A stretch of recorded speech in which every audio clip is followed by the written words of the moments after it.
जय श्री कृष्ण। हमारे हनुमान देवियों और सज्जनों, 10 दिन से हम और आप बातचीत कर रहे हैं और ये मौका दिया है सेज ग्रुप ने।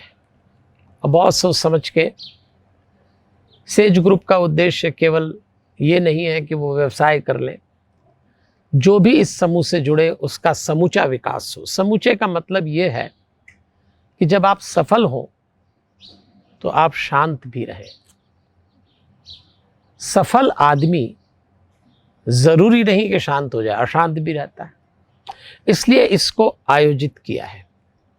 और हमारा आज का सब्जेक्ट, आज का सूत्र है ईगो, अहंकार। ये जो अहंकार की वृत्ति होती है, दूसरों को नीचा दिखाने में रुचि रखती है। मैं फिर आपसे कहूंगा कि रावण यदि उस शिखर से शून्य पे आया है तो सबसे बड़ी दिक्कत उसके साथ थी उसका अहंकार।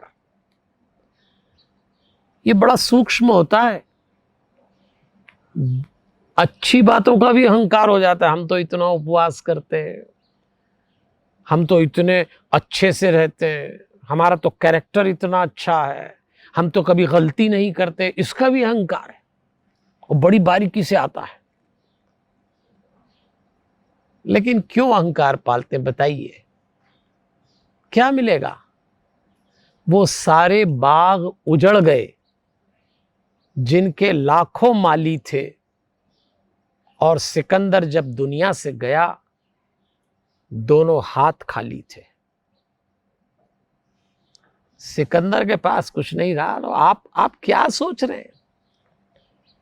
छोड़ दीजिए। और भगवान और अहंकार का 36 आंकड़ा है। अब मैं जिस भगवान की बात कर रहा हूं वो मंदिरों में जो बैठे हैं या आपके घर में चित्र में लगे हैं उसकी बात नहीं कर रहा। जब जब आप शांत हैं, आपके जीवन में भगवान है। भगवान का एक नाम शांति है, आंतरिक प्रसन्नता है।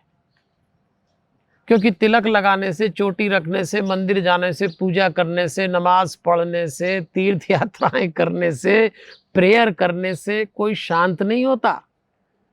ये इतने काम करने वाले सबसे ज्यादा शांत पाए जाते हैं अपने देश में। हाँ, अगर आप सचमुच भगवान को पाना चाहें तो आप एक मापदंड बनाइए कि जब जब आप शांत हैं भगवान आपके पास है। नहीं तो अहंकार बड़ा नुकसान पहुंचाता है। चलिए आपको एक घटना सुनाता हूं। ये विजयादशमी से जिसकी बातचीत कर रहे हैं ना, इस रावण ने जब तपस्या कर ली और भगवान प्रकट हो गए तो ब्रह्मा जी ने कहा, बोल क्या मांगता है। अब आप जरा ध्यान दीजिएगा, बहुत बारीक बात है पर आपके काम की। छोटा सा दृश्य है पर बहुत बड़ा मैसेज दे रहा है। तो रावण ने ब्रह्मा जी से कहा, हम काहू के मरही न मारे, मैं किसी से नहीं मरूं। बहुत बड़ी बात मांग ली। ब्रह्मा जी को लगा ये दुष्ट अगर किसी से नहीं मरेगा तो पूरी दुनिया खा जाएगा। लेकिन उसी समय रावण के अहंकार ने अंगड़ाई ली और अगली बात बोल दी जो उसको नहीं बोलना थी। अगली बात क्या बोली? बानर मनुज जाति दुई बारे, मनुष्य और बंदरों को छोड़कर मैं किसी से नहीं मरूं। अब ये बोलने की क्या जरूरत थी? लेकिन अहंकार, मनुष्य और बंदर तो मेरा भोजन है, वो क्या मुझे मारेंगे। बस ब्रह्मा जी तो तैयार बैठे, तथास्तु। किसी ने सोचा भी नहीं था कि रावण मनुष्य और बंदरों के हाथ मारा जाएगा। अहंकारी आदमी को लगता है जो मैंने सोच लिया वो सही, न मुझे कोई हरा सकता है, न कोई मेरा कर सकता है। रावण से सीखना, अहंकार मत करना। जिनके सिक्के चला करते हैं उनको मिट्टी में ढूंढने पे भी नहीं मिलते। वक्त ऐसा है, मैंने तो देखा और आपने भी देखा होगा, जिनकी दीवारों पे रोज दिवाली मना करती थी, उनकी मुंडेर पे एक दिया जलाने वाला नहीं मिलता वक्त पे। मत करिए अहंकार, बिल्कुल मत करिए। अहंकारी व्यक्ति अहंकार के कारण रोता भी है। फिर जब हनुमान जी सामने खड़े तो अहंकार के कारण हनुमान जी की खिल्ली उड़ा रहा था रावण। खिल्ली उड़ाई उसने। और जैसे ही उसको ध्यान आया कि मेरे बेटे को इसने मारा तो रोने लग गया। आपको मालूम है अहंकारी व्यक्ति अकेले में रोता है, सबके सामने तो रोएगा तो अहंकार को हर्ट हो, बहुत रोता है।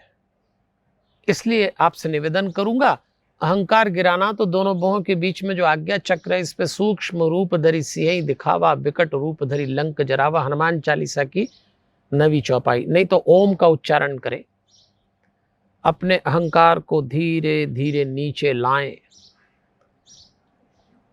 अगर आपके पास अहंकार है तो आप बाहर तो अपनी प्रोफेशनल लाइफ में नुकसान करेंगे ही, एक बड़ा नुकसान फैमिली लाइफ का भी कर लेंगे।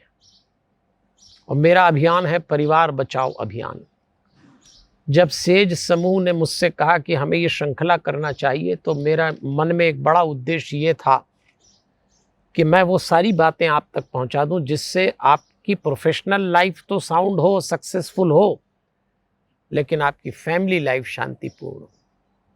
मैंने ऐसे अनेक लोग देखे हैं जो व्यावसायिक जीवन में सफल हो गए, परिवार मुट्ठी से फिसल गया। और अगर हमारे परिवार हमने नहीं बचाए तो हम वही गलती कर रहे होंगे जो अमेरिका ने की। वहां फैमिली स्ट्रक्चर कोलैप्स हो गया, बाकी सब डेवलपमेंट है, ये गलती हम ना करें। ये सारे सूत्र इसलिए हैं कि प्रोफेशनल लाइफ में आप परिश्रम का अर्थ समझें, सोशल लाइफ में आप पारदर्शिता ट्रांसपेरेंसी को समझें, फैमिली लाइफ में प्रेम को समझें और पर्सनल लाइफ में पवित्रता को समझें। ये पूरा आयोजन इसलिए किया गया है। अहंकार न करें देवियों और सज्जनों। वो एक शख्स जो तुझसे पहले तख्त नशी था उसको भी अपने खुदा होने का उतना ही यकीन था। न तख्त रहते न ताज, न राज रहते न अंदाज, बड़े बड़े वक्त की आंधी में उड़ गए, अच्छे अच्छे समय के बही खाते में जमा खर्च हो गए, किस बात का अहंकार पालते हैं। तो मैं उम्मीद करूंगा हमने आपसे 10 सूत्रों पे बात की। आपके मन में कोई सवाल हो आप इस पे आ जाइए, ईमेल के एड्रेस पे हम उत्तर देंगे। प्रयास करेंगे कि आपको 24 मिनट का मेडिटेशन का कोर्स सिखाया जाए। और मैं भगवान से, परमात्मा ईश्वर से प्रार्थना करता हूँ जो भी काम आप करते हैं उसमें आपको सफलता मिले, जिस क्षेत्र में आप हो उसका विकास हो, जिस नगर, जिस मोहल्ले में, जिस स्थान पे आप रहते हो वहाँ की प्रगति हो, आपके मन में शांति उतरे, परिवार में प्रेम उतरे और भगवान ने जो जो भी सुख मुझे दिए हैं वो सब आपके जीवन में आए और जो जो भी दुख मेरे जीवन में आए हैं वो एक भी आपके जीवन में ना आए। इस विचार श्रृंखला को पूर्णाहुति कर रहे हैं। सबका आभार, सेज ग्रुप के प्रत्येक सदस्य का मैं आभार व्यक्त करता हूं। आप जो मुझे सुन रहे हैं आपका भी नमन और वंदन करता हूं। दुनिया बड़ी है पर गोल है। उज्जैन में रहता हूं, शांतम नाम का स्थान है, हनुमान चालीसा का विश्व का पहला ध्यान केंद्र। समय रहे आइएगा। हमारा एक ही उद्देश्य है, आप शांत रहें और खूब आगे बढ़ें। फिर मिलेंगे। हमारे हनुमान। जय श्री कृष्ण।